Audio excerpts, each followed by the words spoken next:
service in Mount Holly, New Jersey, and issued a severe thunderstorm warning for northwestern Camden County in southern New Jersey, southern Philadelphia County in southeastern Pennsylvania, Delaware County in southeast Pennsylvania, northwestern Gloucester County in southern New Jersey, northern Newcastle County in northern Delaware, northern Cecil County in northeast Maryland, west central Burlington County in southern New Jersey, northwestern Salem County in southern New Jersey, until 12:30 a.m. At 11:30 p.m., National Weather Service Doppler radar indicated a line of severe thunderstorms. These severe storms extended from Narberth to Perryville, moving east at 20 miles per hour.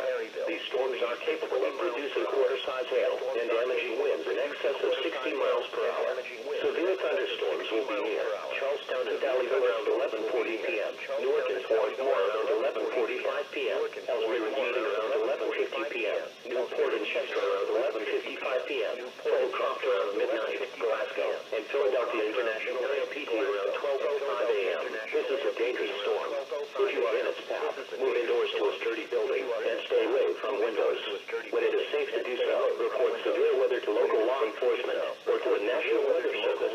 Repeating, a severe thunderstorm warning has been issued until 12:30 a.m. Monday for the following county: Newcastle, Delaware, and Cecil, Maryland, and the following counties in New Jersey: Burlington, Camden, Gloucester, and Salem, and the following counties in Pennsylvania, Delaware, and Philadelphia.